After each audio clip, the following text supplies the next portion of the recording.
नमस्ते। कभी सोचा है कि हम बार बार किसी का नाम लिए बिना भी उसके बारे में आराम से बात कैसे कर पाते हैं? अच्छा, इसका सारा कमाल है सर्वनाम का। तो आज हम हिंदी ग्रामर के इसी बहुत जरूरी हिस्से को समझने वाले हैं, जो हमारी बातचीत को ना सिर्फ आसान बल्कि असरदार भी बनाता है। चलिए एक बहुत ही सिंपल से उदाहरण से बात शुरू करते हैं।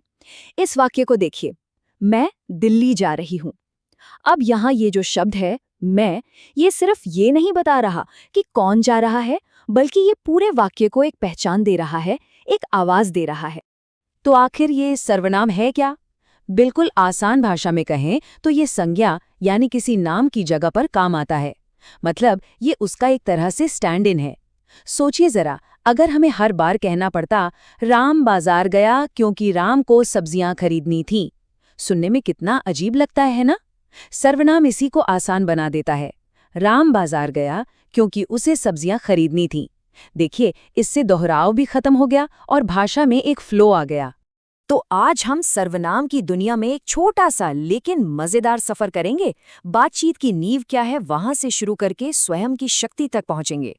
तो चलिए शुरू करते हैं। तो सबसे पहले बातचीत की बुनियाद को पकड़ते हैं। ये है पुरुषवाचक सर्वनाम। ये वो शब्द है जो हमें बताते हैं कि भाई बात कौन कर रहा है, किससे बात हो रही है और किसके बारे में बात हो रही है। देखिए, इन सर्वनामों को ना 3 बहुत ही आसान हिस्सों में बांटा गया है। पहला है उत्तम पुरुष, यानी जो बोल रहा है, जैसे मैं या हम। दूसरा है मध्यम पुरुष, मतलब जो सुन रहा है, जैसे तुम या आप। और तीसरा है अन्य पुरुष, जिसके बारे में बात की जा रही है, जैसे वह या वे। सिंपल है। अच्छा, अब जरा हमारे पहले वाले उदाहरण पर लौटते हैं। मैं दिल्ली जा रही हूँ। यहाँ एक बहुत ही कमाल की बात है। क्रिया का अंत देखिए, रही हूँ।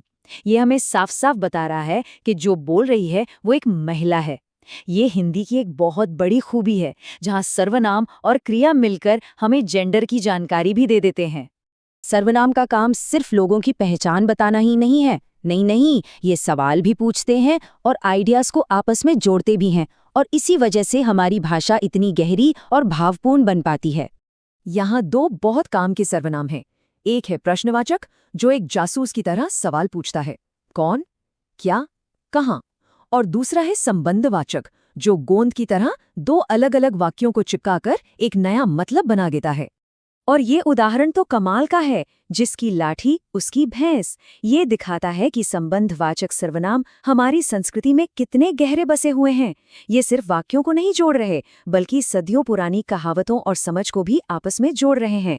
चलिए, अब उन सर्वनामों की बात करते हैं जो स्वयं या खुद पर जोर देते हैं।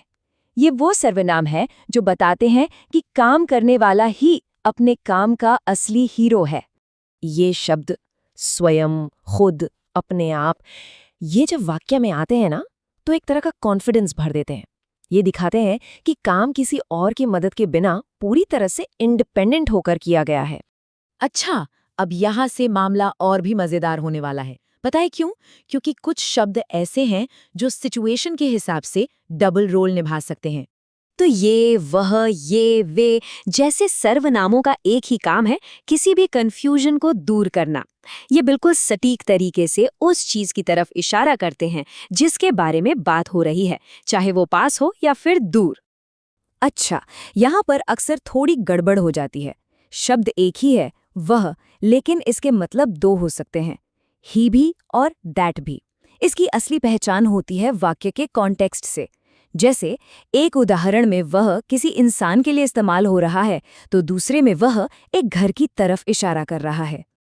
तो याद रखने वाली बात बस इतनी सी है कि वह और वे जैसे शब्द दोहरी भूमिका निभा सकते हैं। ये किसी इंसान के बारे में भी बता सकते हैं और किसी चीज की ओर इशारा भी कर सकते हैं। चलिए, अब फटाफट एक नजर डालते हैं कि हमने सर्वनाम की इस दुनिया में आज क्या-क्या देखा और समझा। तो ये हैं सर्वनाम के 6 मुख्य प्रकार। पुरुषवाचक, जो बताता है कौन। निश्चयवाचक, जो बताता है कौन सा। अनिश्चयवाचक, जो अनिश्चितता दिखाता है। प्रश्नवाचक, जो सवाल पूछता है। संबंधवाचक, जो कनेक्शन बनाता है। और निजवाचक, जो स्वयं पर जोर देता है। इन सब को समझना ही बेहतर हिंदी बोलने की चाबी है। तो अगली बार जब आप किसी से बात करें तो जरा ध्यान दीजिएगा कि आप अपनी रोज की बातचीत में कौन सा सर्वनाम सबसे ज्यादा इस्तेमाल करते हैं। इससे भाषा को और बेहतर तरीके से समझने में काफी मदद मिलेगी। हमारे साथ इस चर्चा में जुड़ने के लिए आपका बहुत बहुत धन्यवाद।